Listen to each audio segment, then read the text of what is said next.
का chapter number 2 पढ़ने वाले हैं। इससे पहले मैंने आपको फर्स्ट चैप्टर पिछली क्लास में पढ़ा दिया है और पिछली क्लास में हमने पढ़ा था कि फार्माकोग्नोसी क्या है, उसको किस चीज़ का अध्ययन करते हैं। ठीक है, जो फार्माकोग्नोसी उसे कितने भागों में बांटा गया है, ये सब मैंने आपको बता दिया। तो हम सेकंड चैप्टर में पढ़ेंगे अब प्राकृतिक से प्राप्त होने वाली औषधियों का वर्गीकरण। यानी जो हमारी औषधियाँ हैं, जो देसी जो ड्रग्स हैं जिन्हें बोलते हैं जो प्राकृतिक से प्राप्त होती हैं औषधियाँ, उन्हें सही क्रम में लगाना यानी सही क्रम में व्यवस्थित करना। जैसे हमारे पास बहुत कई प्रकार के पेड़ पौधे या फिर औषधियाँ हैं, उनका एक सही क्रम यानी उन्हें सही क्रम में अनुमानित करना ही क्या कहलाता है, वर्गीकरण कहलाता है। तो इसमें हम पहले पढ़ेंगे वर्णानुक्रम वर्गीकरण, जिसे अल्फाबेटिकल क्लासिफिकेशन भी कहते हैं। सेकंड है हमारा रूपात्मक वर्गीकरण, ठीक है, जिसे हम मॉर्फोलॉजिकल क्लासिफिकेशन भी कहते हैं।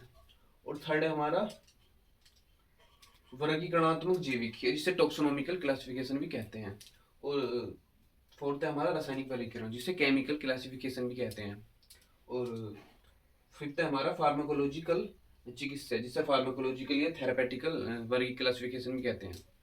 और सिक्स्थ है हमारा रासायनिकी वर्गीकरण, जिसे कीमोटॉक्सोनॉमिकल भी कहते हैं। इन्हें हम एक एक करके सारे को टॉपिक बाय टॉपिक अच्छे से पढ़ेंगे।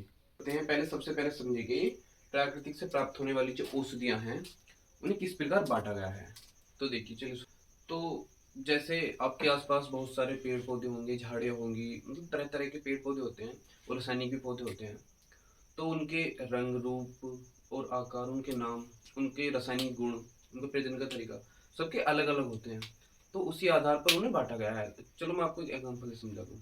मान लिया आप किसी बाजार में जाते हैं, तो वहाँ पे देखते होंगे कि इन जो सब्जियां वगैरह रहती हैं, टमाटर हो गया, आलू हो गए, बहुत लौकी वगैरह, तो एक क्रम में, यानी एक ऐसे तो होता नहीं कि एक जगह मिक्स रहते हैं, तो एक क्रम में रखे रहते हैं। वो क्रम वाइज कोई चीज़ यहाँ रखी है, कोई यहाँ रखी है, प्याज यहाँ रखे, टमाटर आलू वहाँ, तो ठीक है।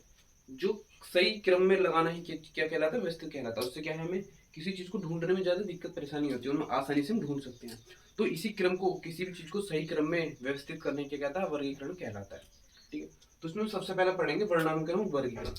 वर्णानुक्रम वर्गीकरण में क्या करा गया है, इनमें जो औषधियाँ हैं उन्हें उनके नाम के अक्षर के अनुसार ही रखा गया है। ठीक है, इससे क्या होता है कि कोई भी औषधीय पेड़ है, पौधा है, उन्हें ढूंढने में बहुत आसानी होती है। ठीक है, अब पढ़ेंगे सेकंड पॉइंट, रूपात्मक वर्गीकरण। रूपात्मक वर्गीकरण में क्या है, रूपात्मक वर्गीकरण में जो पौधा होते हैं, जो हमारे पेड़ पौधे हैं, जो औषधीय पेड़ पौधे हैं, उन्हें उनके रूप और रूप और उनके क्या कहते हैं, पेड़, तना, फूल, पत्ती, इनके आधार पर उन्हें बांटा गया है, उन्हें व्यवस्थित किया गया है। अब हम पढ़ेंगे point number third point number है जैविक वर्गीकरण। जैविक वर्गीकरण में क्या है पहले एक एग्जांपल समझिए आप। मान लीजिए अब स्कूल में क्या होता है, जो बच्चे होते हैं उन्हें अलग अलग सेक्शन में बांटा जाता है। वो क्यों बांटा जाता है, क्योंकि उनके पास सब्जेक्ट, सबके बच्चे होते हैं, सब्जेक्ट वाइज उन्हें, या उनकी उम्र के हिसाब से उन्हें सब्जेक्ट वाइज अलग अलग क्लास में बिठाया जाता है। तो ऐसे हम जो हमारी जैविक वर्गीकरण है, ऐसे हम उसमें जो हमारी औषधि होती हैं, जो प्राकृतिक औषधि होती है, उन्हें ही इसी प्रकार उन्हें भी हम क्लासिफिकेशन यानी अलग अलग सेक्शन में बांटते हैं। सभी जीव जंतु और पौधे को उनके समान और अंतर के आधार पर बांटना ही क्या कहलाता है, जैविक वर्गीकरण कहलाता है। हम पढ़ेंगे पॉइंट नंबर 4, रासायनिक वर्गीकरण। रासायनिक वर्गीकरण में क्या करा जाता है, पौधों को उनके पाए जाने वाले मुख्य रासायनिक घटकों या पदार्थों के आधार पर अलग अलग समूह में बांटा जाता है। देखिए, जो पौधे होते हैं, हर किसी पौधे में अपने अपने रासायनिक गुण होते हैं, उनमें रासायनिक पदार्थ होते हैं। तो उन्हें उनके रासायनिक पदार्थ, रासायनिक गुणों के आधार पर बांटना क्या कहलाता है, रासायनिक वर्गीकरण कहलाता है। ठीक है, अब हमारा पॉइंट नंबर होता है फिफ्थ पॉइंट नंबर में क्या करते हैं, जो होता है फिफ्थ पॉइंट नंबर हमारा चिकित्सा वर्गीकरण। चिकित्सा वर्गीकरण में क्या करते हैं, जो हमारी रासायनिक या प्राकृतिक जो हमें जड़ी बूटियां मिलती हैं, उनके आधार पर बांटा गया है। जैसे बहुत सी जड़ अलग अलग जो हमारे पेड़ पौधे हैं, रासायनिक चिकित्सा, वो अलग अलग बीमारी के लिए काम आते हैं। ठीक है, तो इसमें पढ़ते हैं हम, तो औषधीय गुण के उपचार यानी किस बीमारी में वे किस समस्या को ठीक करने के लिए इस्तेमाल किए जाते हैं, उनके आधार पर उन्हें अलग अलग समूह में बांटने की कहलाता है चिकित्सा वर्गीकरण प्रणाली कहलाता है। तो जैसे मान लिया कोई भी औषधि है, वो हमारे स्तर के दर्द को ठीक करने के लिए काम आती है, तो उसे दर्द निवारक औषधियों की वर्गीकरण प्रणाली में ही उसे रखा जाएगा। ठीक है, तो हम पढ़ेंगे पॉइंट नंबर 6, जो लास्ट पॉइंट है हमारे इस पार्ट का। तो हम पढ़ेंगे रासायनिक